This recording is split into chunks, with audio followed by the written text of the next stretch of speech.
वह एक ठंडी सर्दी की रात थी।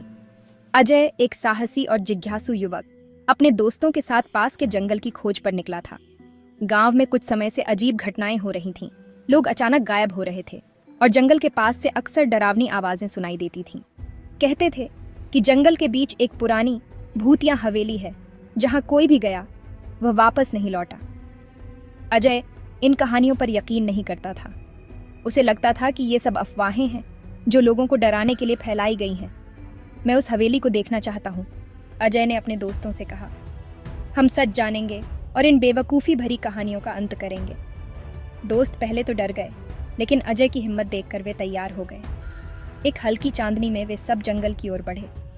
रास्ते में अजीब सी सिहरन हो रही थी और ठंडी हवा हर पेड़ की पत्तियों को हिला रही थी। जंगल के अंदर जाते ही एक भयानक सन्नाटा छा गया। कुछ देर चलने के बाद वे उस हवेली के पास पहुंचे। हवेली जर्जर हो चुकी थी, दीवारें ध्वस्त हो रही थीं और खिड़कियां टूटी हुई थीं। दरवाज़ा खुला हुआ था, जैसे किसी का इंतजार कर रहा हो। अजय ने अपने दिल की धड़कन को काबू करते हुए कदम बढ़ाया और हवेली के अंदर चला गया। बाकी दोस्त उसके पीछे पीछे आए। हवेली के अंदर की हवा घनी और भारी थी। चारों ओर धूल जमी थी और दीवारों पर अजीब से निशान बने हुए थे। अचानक हवेली की दीवारों से एक ठंडी हवा का झोंका आया और दरवाजे खुद ब खुद बंद हो गए। सबके चेहरे पर डर छा गया, लेकिन अजय ने उन्हें शांत रहने को कहा। अजय ने हवेली के मुख्य हॉल में कदम रखा, जहां एक पुराना झूमर अभी भी छत से लटका हुआ था। तभी एक खटके की आवाज आई। अजय ने पीछे मुड़कर देखा, लेकिन वहां कुछ नहीं था। ये जगह सच में डरावनी है, एक दोस्त बुदबुदाया। तभी एक बूढ़े आदमी की कमजोर, कांपती हुई आवाज सुनाई दी। तुम यहाँ क्यों आए हो? सब चौंक गए और देखा कि एक छाया धीरे धीरे उनकी ओर बढ़ रही थी। छाया एक बूढ़े व्यक्ति की थी, जिसकी आंखें गहरी और उदास थीं। उसकी उपस्थिति से हवेली का तापमान और गिर गया। अजय ने साहस जुटाकर पूछा, आप कौन हैं और यहाँ क्या हो रहा है?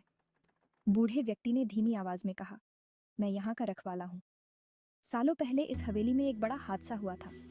हवेली के मालिक और उसका पूरा परिवार एक रात अचानक गायब हो गए थे। उनके गायब होने के बाद से ही यहाँ अजीब घटनाएं घटने लगीं। इस जगह को शापित मानकर सभी ने इसे छोड़ दिया। Make the background music inspiring horror non-copyright. Settings. As the sun dipped below the horizon, I ventured deeper into the dense forest. The air grew colder and the shadows longer. Every rustle of leaves and snap of twigs heightened my senses. I knew I was getting closer to uncovering the secrets that lay ahead. After what felt like hours of navigating through the thick underbrush, I finally arrived at the mansion. Its towering structure loomed ominously against the night sky. The place seemed to whisper tales of long-forgotten times.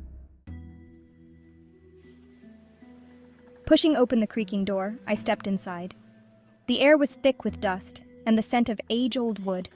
Every step echoed through the empty halls, and I couldn't shake the feeling that I was being watched.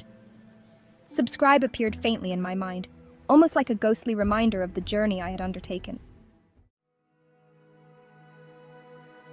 In a dimly lit corner of the mansion, I found an old man sitting by a flickering candle. His eyes, though weary, held stories of the past.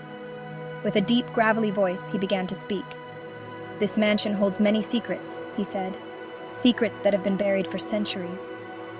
His words sent a chill down my spine, and I knew that my adventure was far from over.